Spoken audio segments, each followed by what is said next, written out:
Who knows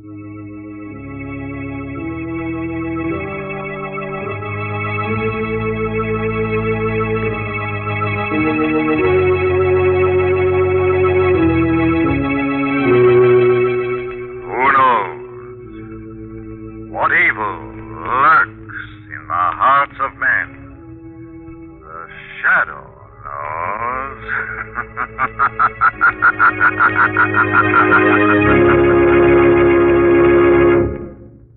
Once again, your neighborhood blue coal dealer brings you the thrilling adventures of the Shadow. The hard and relentless fight of one man against the forces of evil. These dramatizations are designed to demonstrate forcefully to old and young alike that crime does not pay.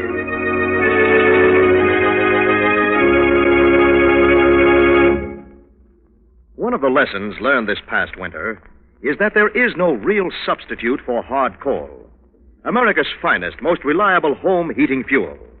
Householders using coal have enjoyed steady, healthful warmth all winter long for two big reasons. First, there has been sufficient anthracite available. Second, the men who deliver this fuel, the blue coal dealers in particular, have done a wonderful job under the most difficult conditions, and with real cooperation from you, their customers. But the winter isn't quite over. Your blue coal dealer needs and appreciates your continued cooperation. So, give him several days' notice when you need more coal, and take his advice about the best size of coal to use at this time of the year.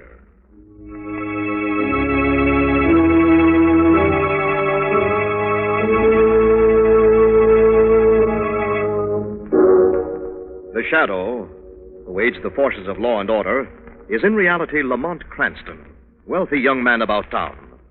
Years ago in the Orient, Cranston learned a strange and mysterious secret: the hypnotic power to cloud men's minds so they cannot see him. Cranston's friend and companion, the lovely Margo Lane, is the only person who knows to whom the voice of the invisible shadow belongs. Today's drama, The Beast of Darrow House.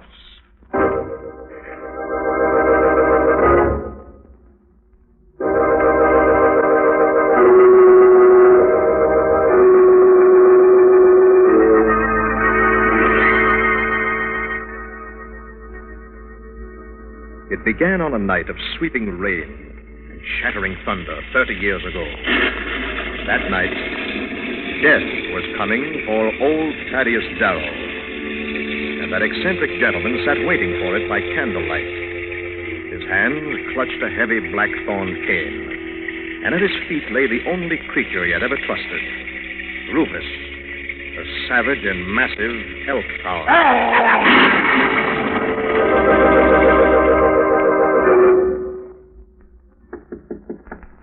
Who's there?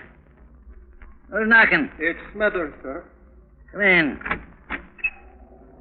Quiet, Rufus. Quiet, old boy. Only the blithering imbecile who lights our fires and cooks our food. There now. Close the door. I come to say the doctor is gone now, sir. I drove into the train. What did he say about me, Smithers? He mentioned something about as to how you might be wanting a lawyer. Oh, yeah. To make a will, sir. He says you've not got any and you'd sure not want to go without making one. Ah, he said that, did he? Did he now?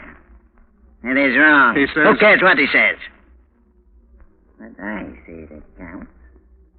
And I'll die without a will. But the house, sir, who'll it belong to? Nobody. Nobody. Oh, never fear. You'll be allowed to spend the rest of your so-called life in the servants' quarters outside. And I've given orders about the house itself to be boarded up and left empty to rot here on the hillside. Mr. Darrow. It'll be well guarded, this house. Well guarded. I'm leaving Rufus in charge.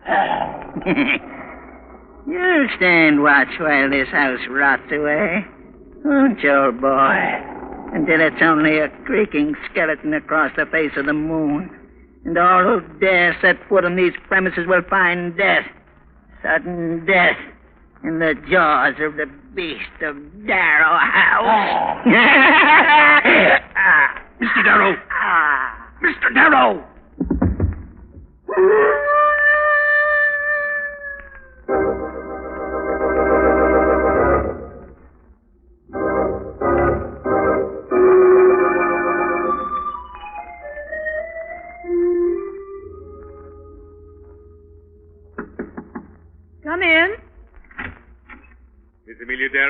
Well, yes. You're Dr. Travick, aren't you? Dr. Lyle Travick? Yes. You sent for me, I believe. I did, Doctor. First, because you knew my grandfather, Thaddeus Darrow, and secondly, because I need your professional services. I see. After all these years, the courts have decided to award me my grandfather's estate. I've just come into possession of Darrow House. My congratulations. I wonder if I'm really to be congratulated. Why ever not? You haven't heard of the beast of Darrow House? The beast of... Oh, yes, of course. I trust you're not letting that old nonsense distress you. You think it is nonsense? A mad beast old Thaddeus left to guard his house 30 years ago? A ridiculous fairy tale probably perpetuated by the feeble mind of that old servant Smithers? You know, I'm amazed, Dr. Travis. I thought that you, a doctor of psychology, a psychic investigator. Though I make my living, Miss Amelia, investigating haunted houses and other such unpleasant localities, I must confess that I'm a firm disbeliever in the supernatural. So am I, really, but I don't believe in taking chances. I'd like to know there's no danger at Darrow House before I take occupancy. And I'd be glad to investigate for you, Miss Darrow, if the fee were satisfactory. We'll have no trouble about the fee, but I would like a report as soon as possible. If it's perfectly safe, I'd move in at once. Very well. Let's see, I can leave for Darrow House tonight with my secretary, Miss Ogilvy. We will spend 48 hours in the place, and at the end of that time, I'll phone you to say that the beast of Darrow House has no basis in reality. And if it does? If it does, Miss Amelia, I may not be able to phone you at all.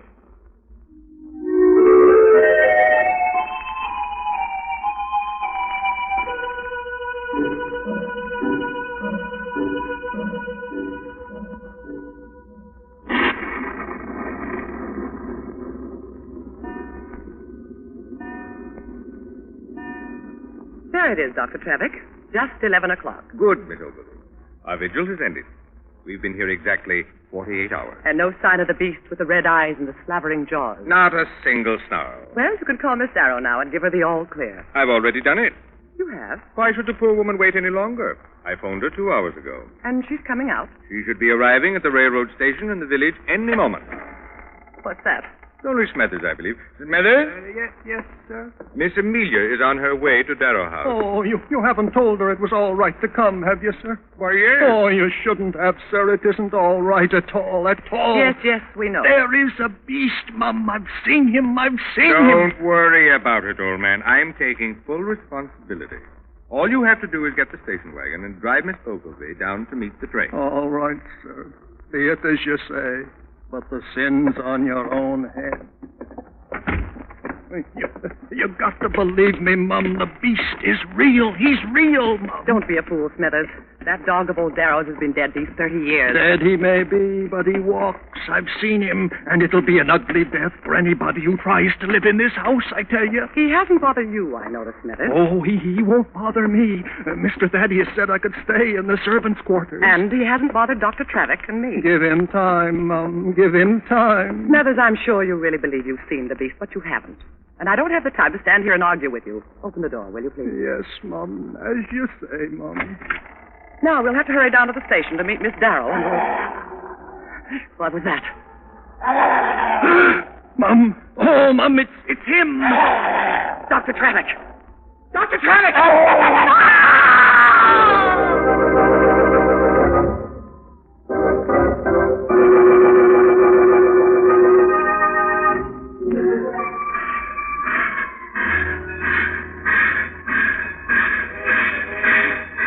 Here we are, darling, all set, bag and baggage for a restful weekend.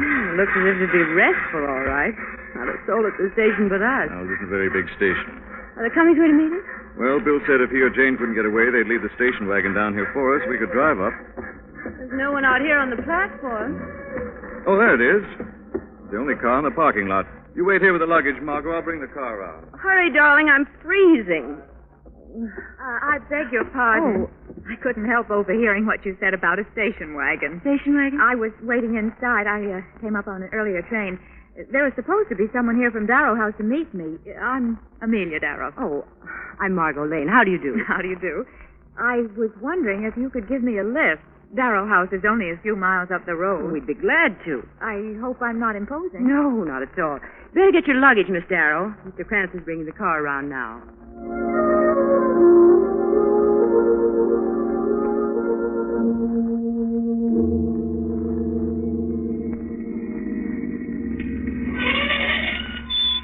Here we are, Miss Darrow. I don't know how to thank you, Mr. Cranston. Please don't bother. Wasn't out of our way at all. I don't hear anything. Yes, I do. Sounds like a man sobbing is coming right from behind this tree. Who's there? Answer me. It's only me. What? Smithers? Oh, Miss Amelia. What's wrong? Miss Ogilvy, Dr. Travick's secretary. Yes? She's lying on the floor in the entrance hall, dead. What, dead? The beast. It was the beast. Where are you going, Lamont? Inside, have a look. Now, we'll see what this is all about. Where is she? I don't see anything in here. Well, neither do I. It's just possible that Smithers was seeing things. He often does. There's nobody in the entrance hall. Smithers, I'm out here, sir. come inside, please. No, sir, I ain't ever coming in again. Come in here, I say, or I'll come out and get you. Oh, please, sir. I've seen enough trouble in this house. Where's she gone? Where's Miss Ogilvy? That's what I want to ask you. But she was right here. She tried to run inside, and he followed her and killed her. Who did? The beast. The beast? What beast? Oh, Dr. Travick. Oh, Miss Amelia. What's going on here? Who are these people? This is Mr. Cranston and Miss Lane. They drove me over from the station. Smithers says Miss Ogilvy's been murdered. Nonsense. Oh, it's not. It's not. Somebody's got to believe me before it's too late. If Miss Ogilvy wasn't murdered, where is she? That I can't say, but I'm sure she'll turn up soon, alive and well. Well, just how can you be so sure she isn't dead? Because, Mr. Cranston, I'm not idiotic enough to believe in a ghostly dog, dead a quarter of a century, who wanders this house killing all trespassers. You look like a sensible man, and I scarcely believe that you would credit such ridiculous superstition. Would you? Well, frankly, no. I thought not. You sent me here to investigate this place, Miss Amelia. I have done so. And I can now officially state that there is absolutely no truth in the legend of the beast of Darrow House. Well, that sets my mind at ease. If you'll all excuse me now, I want to start getting settled. Certainly. You're using the apartment in the north wing, Miss Amelia? Yes, I like the view over the hills. Thanks again, Miss Lane. Mr. Cranston? Not at It was all. nothing, Miss Darrow. Well, I suppose we'll be running along now. Good night, then. And good luck. Good night, Doctor. Strange, wasn't it? Unusual, to say the least. That old servant is obviously feeble-minded, talking about a beast. Yes! What was that? There it is again. Listen. You hear that? Afraid I do. Sounded like an animal howling. A rather big animal. Something one might easily call a beast. Listen, Margo. You go inside, ask to use the phone. Say we have a flat, anything. What are you going to do? I'm going to find the servants' quarters. I think old Smithers knows more than he's told. You think he'll tell it to you? Not to me. To the shadow.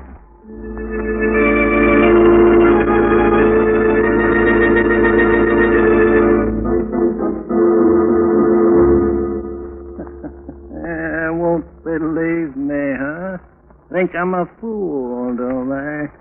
Oh, they'll see. They'll see. What was that? Dr. Travick, is that you? No, this is not Dr. Travick, Smithers. Where's that voice coming from? There's nobody here but me. I am here, Smithers. I'm standing right at your elbow, though you cannot see me. Who are you? I am the Shadow. I've come to learn the truth, Smithers. You cannot lie to me. Is there a beast of Darrow House? Yes, there is. I've seen him. How often have you seen him? Tonight, when he killed Miss Ogilvy, and last night, right from these windows here, I saw him crossing the grounds outside. What does he look like? Oh, a great shaggy brute of a dog, like the elkhound old Mr. Darrow left to guard the house 30 years ago. 30 years ago. No dog lives for 30 years, Smithers. This dog did. He'll never die. He'll go on prowling and killing as long as there's anyone in the Darrow house. He's a phantom beast, a snarling, vicious devil that will... What's that? The house phone's ringing, sir. Somebody wants me. Answer it quickly. Hello. Smothers, Yes, Mum. this is Miss Amelia. I'm calling from the North Wing. Yes, Mum. I closed the door behind me, and now I can't open it. Seems to be locked from the outside. I want you to come right up and... Yes? What is it, Mum? I don't know. There seems to be something scratching outside the window. Scratching? Scratching, did you say? Yes. You'd better hurry up. Get out of that room, Miss Amelia. Get out while you can. I can't. The door, I tell you. Oh. Miss Amelia! No, please. Please. Miss Amelia! Miss Amelia! Miss Amelia!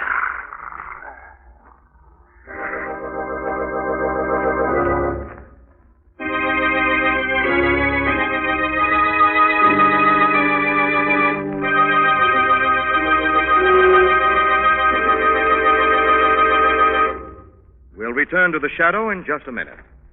Among the many, many letters received since the introduction of the Blue Coal Tempmaster thermostat is one which I have here from Charles E. Hederick of Buffalo, New York. Mr. Hederick says, I am writing this letter to tell you how pleased I am with my new Blue Coal Tempmaster. I'm sure that a coal furnace regulated by a Tempmaster gives my home the best possible heat. My supply of blue coal in the cellar assures me of uninterrupted warmth all winter. And my Blue Coal Tempmaster helps to burn that fine coal the easy way. Yes, there's no doubt about it. Blue coal plus a Tempmaster automatic heat regulator is just about the finest way to heat your home. The Tempmaster eliminates running up and down stairs to adjust dampers. The thermostat in the living room controls them automatically. A Tempmaster is not expensive and is very easily installed without interrupting the heat in your home. You'll be so enthusiastic about your Tempmaster that you'll probably write to your dealer and say, as Mr. Hederick did, thanks, Blue Coal, for an especially comfortable home this winter. Thank you for writing, Mr. Hederick. Friends, get in touch with your Blue Coal dealer about a new Tempmaster thermostat tomorrow. Now, back to the shadow.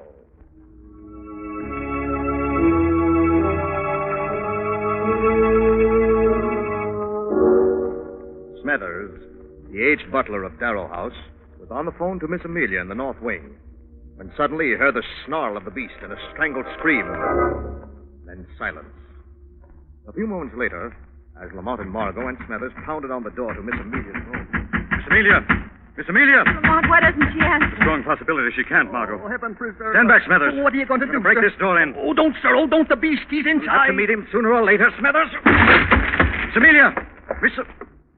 Why, there's nobody in this room at all. She was here. She said she was right here in the North Wing. What's all the excitement? Miss Amelia's been attacked, Travis. Attacked? Yes. Where is she? Well, we don't know, but it happened in this room. Are you sure? Oh, yes, sir. I talked to her on the house phone. Oh, you talked to her, eh, Smithers? Yes, sir. I'm afraid your imagination is playing tricks on us again. Not this time, Travis. What do you mean? Miss Amelia phoned Smithers from this room. Oh? Yes. How do you know? Where were you there, Cranston? Well, No, I wasn't there, but I can tell you this much. What? The time has come to call the police. There's a There's moment. no time to waste. I'm a reasonable man, Mr. Cranston. I asked you to meet me halfway. Well, let's search the house thoroughly, just once.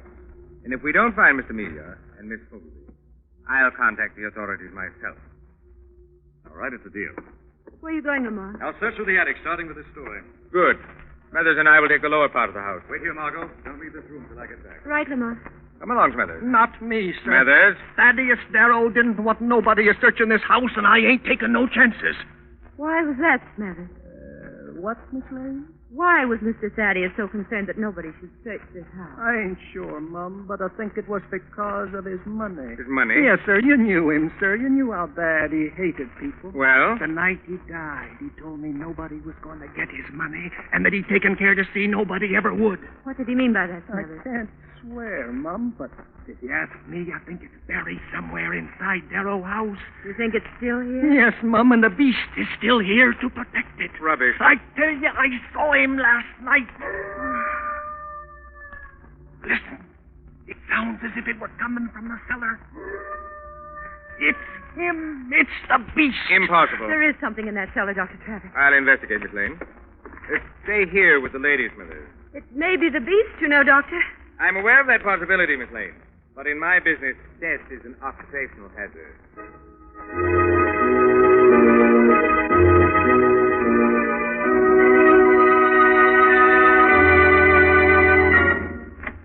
Margo? Yes, Lamont. You all right? Yes, I'm all right.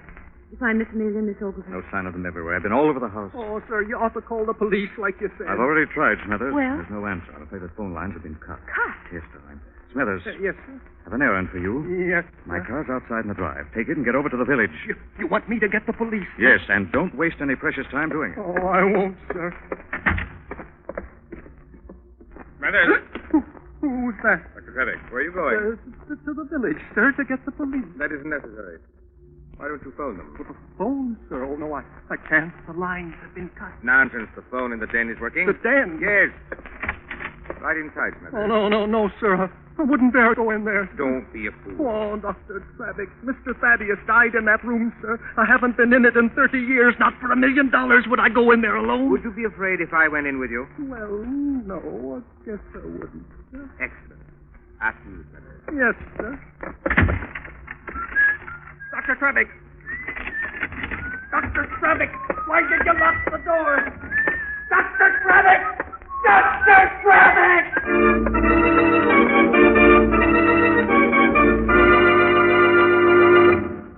Lamont, did you hear a muffled call? I can't be sure.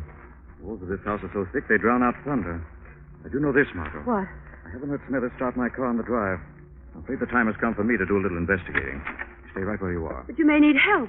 I do. I have someone to rely on. Who? Our mutual friend, Shadow. Don't know whether it's worth to wait up here all alone or go prowling around in the dark with Lamont. Anyway, Lane, Dr. Travis, you frightened me. I have good news. I found Miss Amelia and Miss Ogilvy. You have? Of course I have. I told you I would. Where are they? Below, in the cellar. Are you sure? Of course I'm sure. If you don't believe me, come and see.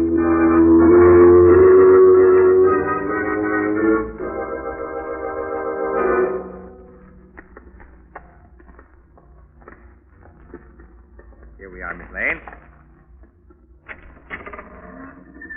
Traffic? Yes, right off. Who's this? My assistant, Miss Lane. An animal trainer by profession. An animal trainer. Yes. I find him invaluable in the investigation of psychic phenomena. Yeah. The man has come to see Miss Ogilvy and Mr. Mill. Where are they? You really want to see him? Yes. Let's take a look. There.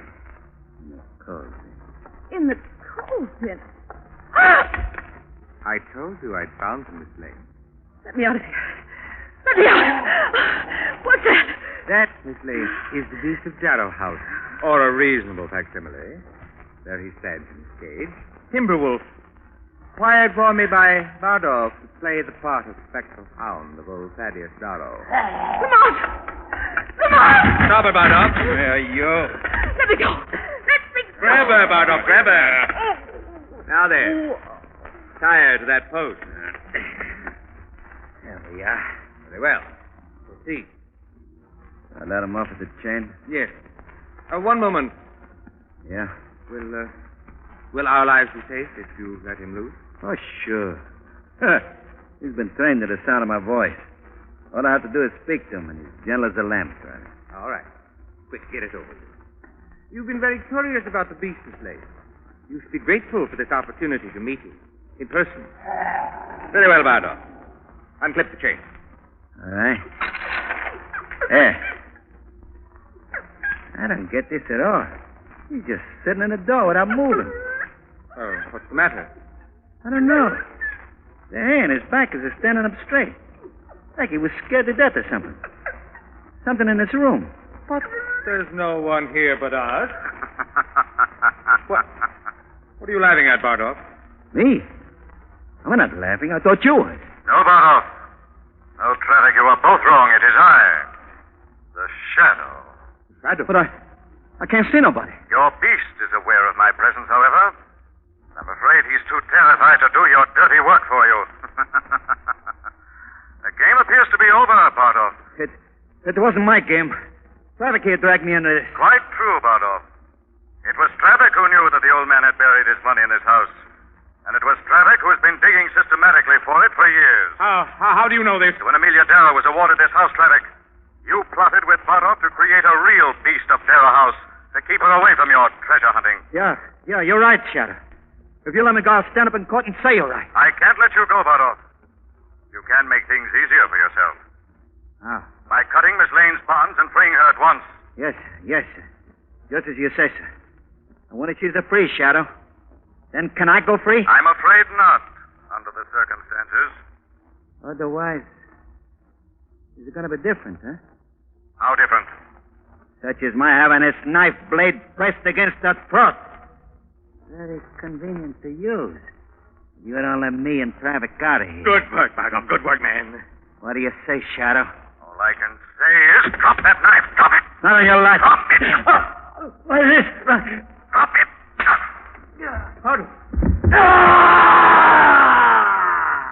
Shadow.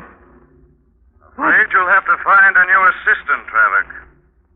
He's fallen on the very knife he was using to bring me to terms. Shadow. All right, Margo. First we take this gag out.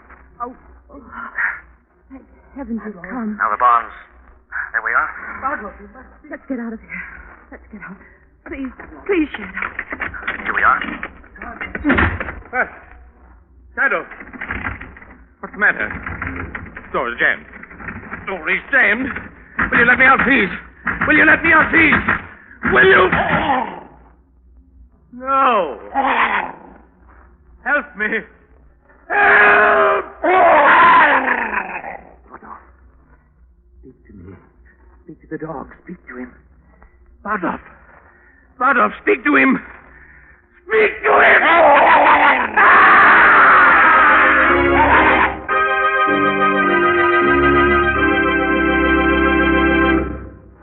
Now let me present Blue Coal's distinguished heating authority, John Bartley. Thank you, Andre Baruch, and good evening, friends. Recently, I received a letter from a man in New Rochelle, New York. He says, sometimes my furnace fire comes up quickly in the morning, but I can't count on it. Is there a way to bank a fire so it will always respond quickly? The answer is yes, of course. And banking a fire the right way is the easy way to save fuel and to have better heat. The important thing to remember is to always keep a deep fire. A deep, solid bed of glowing coal assures you of quick heat when you want it. So when you shake the grates, do it gently. Then add fuel by raking the fire upward toward the firebox door and putting the fresh coal in the depression. Close the ash pit door and open the check damper. Now your fire is properly banked. It's easy to keep your fire healthy and long burning if you keep a deep fire bed at all times. I thank you. This story is copyrighted by Street and Smith Publications, Incorporated. The characters, names, places, and plot are fictitious. Any similarity to persons living or dead is purely coincidental. Again, next week, The Shadow will demonstrate that The weed of crime bears bitter fruit. Crime does not pay. The shadow knows. next week, same time, same station, your friendly Blue Coal dealer brings you another strange and thrilling adventure in The Shadow's daring battle against the forces of evil. The Shadow is presented by the D.L.&W. Coal Company, distributors of Blue Coal. Lamont Cranston is played by Brett Morrison. Margo by Grace Matthews. Your announcer is Andre Baruch. Remember, it's Blue Coal for finest heating service. It's Blue Coal for finest modern equipment. It's Blue Coal for the best home heat money can buy. This is the Mutual Broadcasting System.